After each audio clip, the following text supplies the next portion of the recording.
पाकिस्तान के इस हमले के जवाब में हमारी कार्रवाई साहसिक थी, ठोस थी और प्रभावी थी। भारतीय वायुसेना ने वेस्टर्न फ्रंट पर पाकिस्तान के हवाई अड्डों, command and control systems, military infrastructures और एयर डिफेंस सिस्टम को निशाना बनाया और इस मिशन को हमारी सेनाओं ने सफलतापूर्वक अंजाम देने में कामयाबी हासिल की। अध्यक्ष महोदय, हमारी सेनाओं ने चकलाला, सरगोधा, रफीकी, रहीम यार खान, जैकबाबाद, सुक्कुर और भोलारी जैसे बड़े एयरबेस पर प्रहार किया और पूरी दुनिया ने भारतीय वायुसेना के शौर्य और पराक्रम की तस्वीर देखी।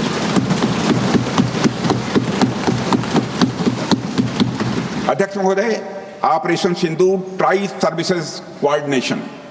सर्विसेज कोऑर्डिनेशन का एक बेमिसाल उदाहरण था। जब भारतीय वायुसेना ने आसमान से हमले किए, हमारी थल सेना ने जमीन पर मोर्चा संभाल लिया। हमारे जवान नियंत्रण रेखा पर पूरी ताकत से डटे रहे और पाकिस्तान की हर हरकत का करारा जवाब दिया।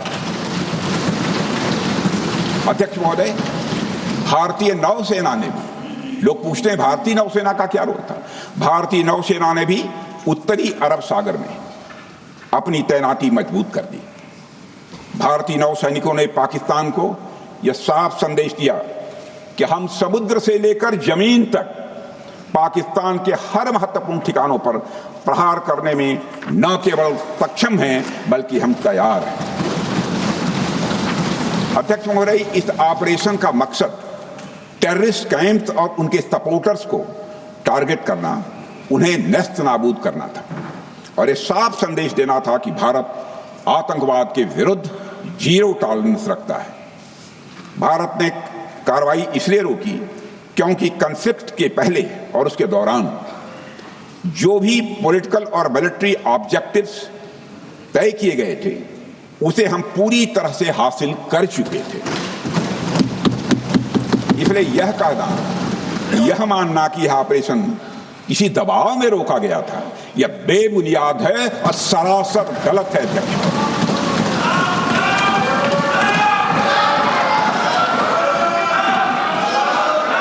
मैं सदन को फिर से आश्वस्त करना चाहता हूं, अपने राजनीतिक जीवन में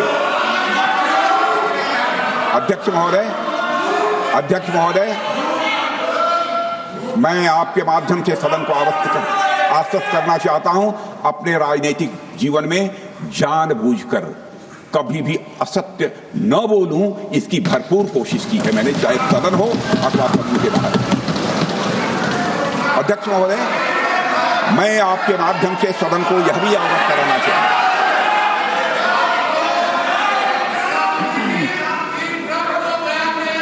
प्लीज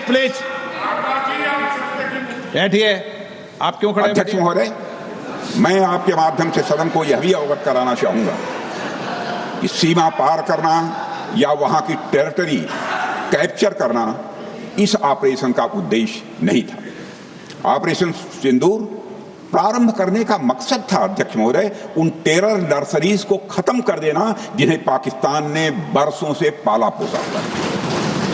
और यह ऑपरेशन उन मासूम परिवारों को न्याय दिलाने के लिए लॉन्च किया गया था जिन्होंने पाक स्पॉन्सर्ड टेररिस्ट अटैक्स में अपने प्रियजनों को खोया था।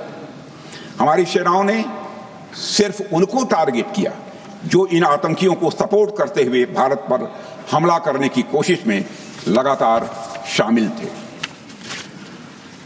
अध्यक्ष महोदय, ऑपरेशन सिंदूर का ओवरऑल पॉलिटिको मिलिट्री ऑब्जेक्टिव यह था कि आतंकवाद के रूप में प्रॉक्सी वार लड़ रहे पाकिस्तान को सजा दी जाए और इसी वजह से आर्म फोर्सेस को पूरी आजादी दी गई थी कि वे अपने टारगेट खुद चुने और करारा जवाब दें। और इस ऑपरेशन का उद्देश्य कोई भी युद्ध छेड़ना नहीं था, बल्कि फोर्स के डिमॉन्स्ट्रेटिव यूज से एडवर्सरी को झुकने के लिए मजबूर करना था। 10 मई की सुबह जब भारतीय वायुसेना ने पाकिस्तान की मल्टीपल एयरफील्ड पर करारा प्रहार किया तो पाकिस्तान ने हार मान ली अध्यक्ष महोदय, और हॉस्टिलिटी रोकने की कोशिश की। आप रोक दीजिए महाराज।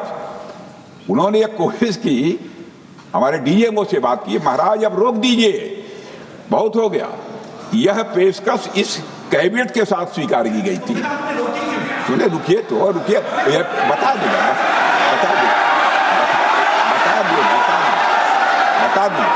अब बैठ तो आपको मौका मिलेगा। यह क्यों रुका, इसका पहले ही मैं पूरी तरह से वर्णन कर चुका हूं अध्यक्ष महोदय। मैं नेता प्रतिपक्ष को बहुत सम्मान के साथ कहना चाहता हूं कि कृपया एक बार मेरा पूरा भाषण पूछ लें। आपको प्रश्न पूछने की पूरी आजादी है, आप पूछ सकते हैं, मैं उसका उत्तर दूंगा। अध्यक्ष महोदय, 10 मई की सुबह जब भारतीय वायुसेना ने पाकिस्तान की मल्टीपल एयरफील्ड पर करारा प्रहार किया तो पाकिस्तान ने हार मान ली और हॉस्टिलिटी रोकने की उन्होंने पेशकश की।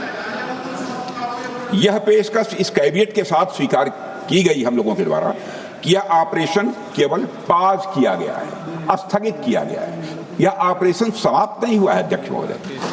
अगर पाकिस्तान की ओर से भविष्य में कोई भी मिस एडवेंचर हुआ तो यह ऑपरेशन, अध्यक्ष महोदय, मैं सदन को आश्वस्त करना चाहता हूं, दोबारा प्रारंभ होगा।